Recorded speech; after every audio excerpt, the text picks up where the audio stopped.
Welcome back to Timeless Life Lessons. Today, we are embarking on a journey into the heart of a mystery that has captivated the world for nearly a century. We are living in the year 2026, a time that many believe was marked on the calendar of destiny long ago by a woman who lived in total darkness. Her name was Vangelia Pandeva Gushtarova, but the world knows her as Baba Vanga. To some, she was a humble healer and herbalist from a small village in the Balkans. To others, she was the Balkan Nostradamus, a woman whose internal sight could pierce the veil of time itself. As we stand at the threshold of what she called the Great Turning Point, her words carry a weight they haven't held in decades. Today, we are going to peel back the layers of myth, history, and prophecy to understand the real story of Baba Vanga and the profound lessons her life offers for our own chaotic era. Every legend has a beginning, and Vanga's story began in the most terrifying way imaginable. Born in 1911 in the town of Strumica, her early childhood was a reflection of the harsh, war-torn landscape of the Ottoman and Bulgarian conflicts. However, the pivotal moment that changed the course of her life occurred when she was just 12 years old. According to the accounts passed down through her family and local villagers, a massive, freak storm, some describe it as a violent whirlwind or a localized tornado, lifted the young girl and threw her into a nearby field. When she was finally found after a desperate search, her eyes were sewn shut with thick layers of sand and dust. Her family was desperately poor, and in the aftermath of the storm, they could not afford the multiple surgeries required to save her sight. Vangelia went blind, but as the light of the physical world faded into a permanent gray, a different kind of perception began to take hold. This is where we find our first timeless life lesson: the idea that our greatest tragedies often become the fertile soil in which our most extraordinary gifts grow. Vanga did not choose her blindness, but she chose how to navigate the darkness that followed. Initially, her gifts were modest. She didn't start by predicting the fall of empires. She started by helping her neighbors find lost sheep or telling a mother where her son was hiding during the chaos of local skirmishes. But as World War II began to tear through Europe, her reputation shifted from a village psychic to a national phenomenon. By the early 1940s, Vanga wasn't just talking about lost livestock. She was talking about the fate of kings and the movement of armies.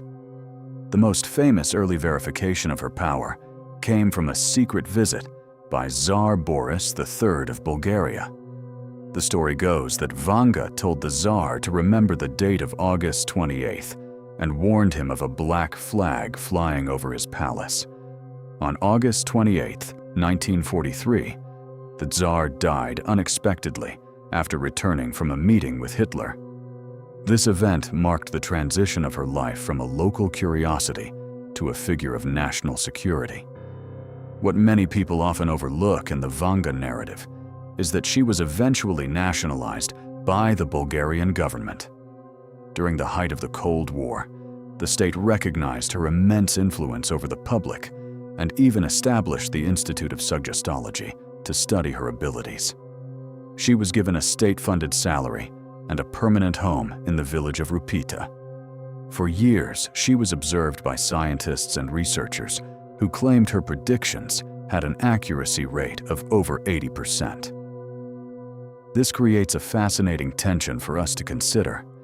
She was a mystic living under a strictly materialistic communist regime. This reminds us that true wisdom and insight often transcend the political and social structures of the time. However, this state involvement also introduced a layer of complexity. Critics often wonder how much of her legend was organic and how much was amplified by a government that saw the value in having a legendary seer as a psychological asset. As her fame crossed international borders, Vanga's predictions became increasingly global and increasingly chilling. One of the most cited examples of her foresight involves the death of Joseph Stalin. It is said that she predicted his passing so accurately that she was actually arrested by the Bulgarian police for spreading alarmist news, only to be released once the Soviet leader died exactly when she said he would. Then there was the prophecy concerning the Kursk. In 1980, she famously stated that at the turn of the century, Kursk would be covered with water and the whole world would weep over it. At the time, skeptics laughed because the city of Kursk is situated in the middle of the Russian heartland, far from any ocean. But in August 2000, the world watched in horror as the nuclear submarine named Kursk sank to the bottom of the Barents Sea. This highlights a recurring theme in Vanga's visions. The truth is often hidden in metaphor, and we only understand the meaning of the warning once the event has already begun to unfold. Perhaps her most famous prophecy for the modern West. 2 planes hijacked by members of a terrorist group called Al-Qaeda. Her description of the 9/11 attacks. In 1989, she reportedly spoke of the American Brethren falling after being attacked by steel birds and warned that the wolves would be howling in a bush. When the Twin Towers were struck by hijacked planes in 2001, many saw her words as a direct reference to the steel birds of aviation and the sitting President Bush. She also spoke of the 44th President of the United States, predicting he would be an African-American man.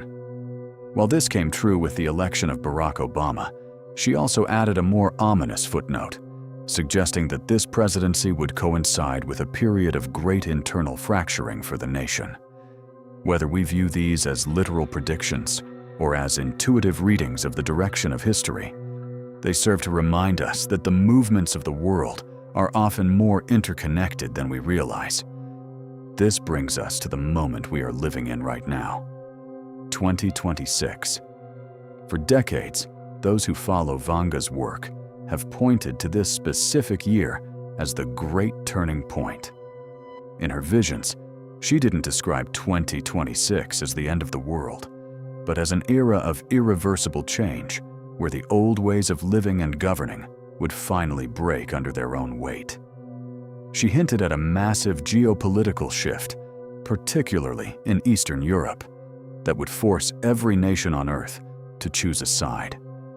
She spoke of a world that would ignore critical warnings for the last time before being forced to confront the consequences.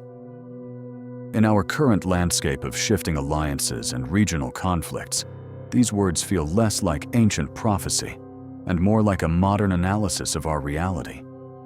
She warned that the decisions made during this specific window of time would have consequences that would last for hundreds of years. Vanga's environmental warnings were also decades ahead of her time. Long before climate change was a household term, she spoke of a time when the sun's warmth would become a curse and the ice would cry. In our current year of 2026, as we witness record-breaking temperatures and the destabilization of polar ecosystems, her phrase, "the ice will cry," takes on a hauntingly literal meaning. She predicted that water would move in unprecedented ways, leading to mass migrations that would dwarf anything seen in the 20th century. This is a timeless lesson in stewardship. Vanga viewed nature not as a resource to be exploited, but as an active participant in human history, one that has the power to reclaim the world if we lose our balance. One of the most profound and unsettling aspects of her visions for the mid-2020s involves our relationship with technology. Although she did not have the vocabulary of the digital age, she described machines that would learn to think for themselves and eventually question the very existence of their creators. As we grapple with the explosive growth of artificial intelligence in 2026, we find ourselves at the exact crossroads she described. She suggested that this technological leap would lead to a moment of reckoning for humanity, a time when we would have to define what actually makes us human if a machine can mirror our intellect and our creativity. Vanga's underlying message was a warning against a soulless existence, where we become so reliant on our own inventions that we lose our connection to the divine and the natural world. Near the end of her life, Vanga shared a cryptic vision that has long puzzled researchers. She claimed that during the 2020X era, humanity would discover something ancient and invisible that would ignite a global transformation. Some interpret this as the discovery of extraterrestrial life, while others believe it refers to a breakthrough in our understanding of the human soul or the fabric of the universe itself. She believed that this discovery would finally end the reign of materialism, forcing us to realize that the physical world is only a tiny fraction of the true reality. This is perhaps the ultimate timeless life lesson from Vanga, the reminder that we are spiritual beings having a temporary human experience, and that there are forces at work in the universe that our current science is only beginning to touch. As we evaluate Vanga's legacy, it is important to maintain a sense of grounded perspective. She was a human being, and like all human beings, her narrative is filtered through the interpretations of those around her. Critics correctly point out that many of her predictions are vague enough to be applied to multiple events after they happen. She had prophecies that did not come to pass on the timelines she suggested, and much of what we find on the internet today has been embellished for the sake of sensationalism. But to focus only on her accuracy is to miss the deeper point. The ongoing fascination with Baba Vanga stems from her ability to mirror our own contemporary fears and our deep-seated desire to understand our place in a chaotic world. Vanga's life was not a celebration of doom, but a call to awareness. She believed that the future is not a rigid prison, and that humanity has the capacity to alter its course through prayer, kindness, and conscious choice. She often told those who visited her that while the broad strokes of history might be set, the way we experience those events depends entirely on our state of heart. As we navigate the uncertainties of 2026, we can look to her story as a reminder to stay vigilant, to respect the power of nature, and to never lose sight of the invisible threads that connect us all. The great turning point is not just about the fall of empires or the rise of new technologies. It is about the evolution of the human spirit. If we are indeed at the threshold of a new era, as Vanga suggested, then our task is to meet it with courage rather than fear. We are the architects of the tomorrow she saw in her visions. Our choices in how we treat the earth and how we treat one another will determine if this turning point leads to a dark age or a collective rebirth. Thank you for joining us on Timeless Life Lessons. As the signals of transformation continue to emerge all around us, remember that the future is shaped by the lessons we choose to learn today. Keep looking deeper, and we will see you in the next story.